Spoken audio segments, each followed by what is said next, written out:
Aaron, let's talk about the larger plays here. We saw that Hamas said that they were going to hand over power to the Palestinian Authority in light of Donald Trump's all hell's going to break loose and his plans to relocate everybody in Gaza and take over the Strip. You're right to say that we want to improve relations with the EU.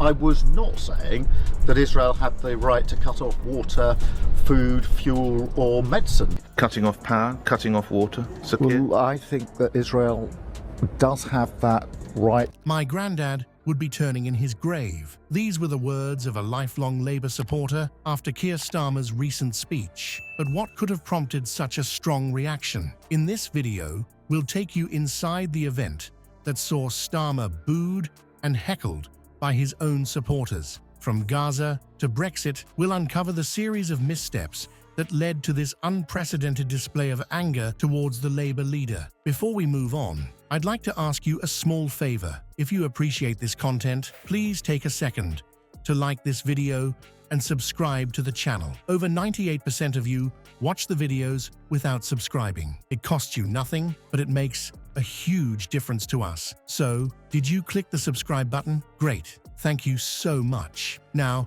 back to the video. Keir Starmer's stance on the Gaza conflict has become a lightning rod for criticism within the Labour Party. What exactly did he say that ignited such fury? Let's rewind a bit and set the scene. Labour has long been seen as a party sympathetic to the Palestinian cause, with many of its members advocating for a balanced approach to the Israel-Palestine conflict. This historical position has been a cornerstone of Labour's foreign policy for decades.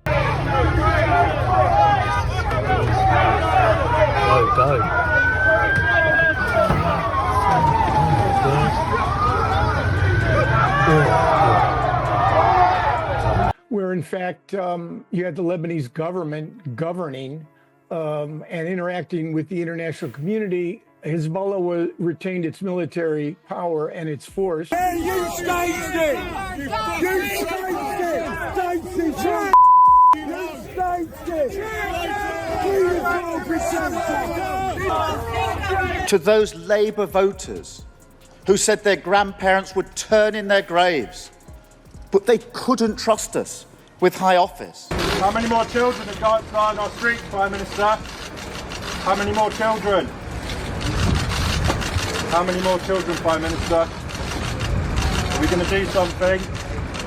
But Starmer's recent comments have thrown that tradition into disarray. When asked about the ongoing conflict in Gaza, Starmer refused to call for an immediate ceasefire. Instead, he echoed the Conservative government's line, supporting Israel's right to defend itself, while merely calling for humanitarian pauses. This stance has raised more than a few eyebrows among Labour's rank and file. The disconnect between Starmer and Labour's grassroots couldn't be more apparent. Local Labour groups across the country have passed motions calling for a ceasefire, directly contradicting their leader's position. No, I came here to speak to this man, not your security. You have failed me. Thank you. I've been a Labour voter my entire life. You have failed to be the opposition. You have failed to ask whether lockdown was functioning. Just behind. Can we just Do you understand?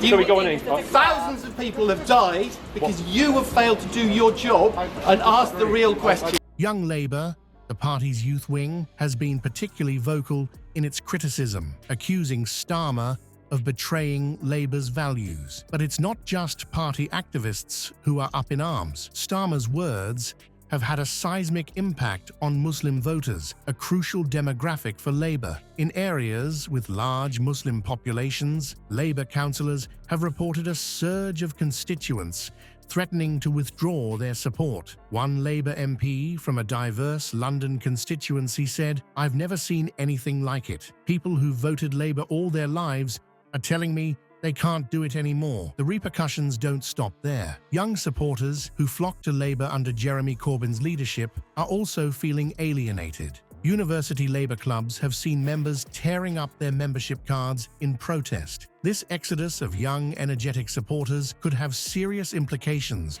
for Labour's ground game in the next election. Speaking of elections, how will this Gaza debacle affect Labour's chances? The party has been riding high in the polls, but this issue has the potential to derail their momentum. In marginal seats with significant Muslim populations, Labour's majority could be wiped out if even a small percentage of voters switch allegiance or stay home. The payoff of Starmer's Gaza stance is clear. He's alienated a core part of Labour's support base. Long-time Labour voters are feeling betrayed, questioning whether the party still represents their values. One former Labour member summed it up: "I joined Labour because I believed in social justice. How can I support a party that won't even call for a ceasefire when civilians are dying?" Just when Labour voters thought they couldn't feel more betrayed, Keir Starmer pulled another rabbit out of his hat. This time, it's not about foreign policy, it's about the very issue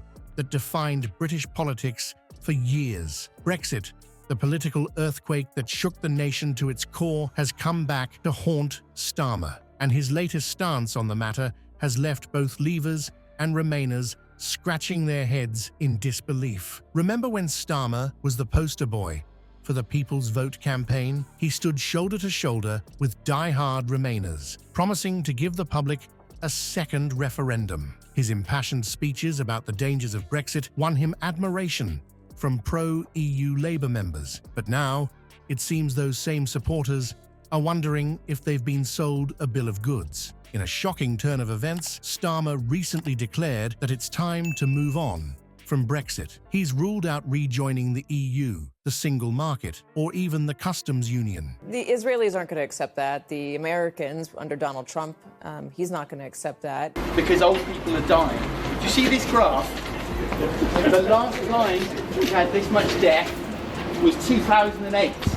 That's the British Medical Journal.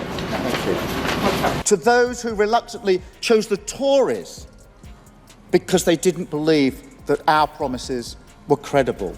It was your Brexit. To the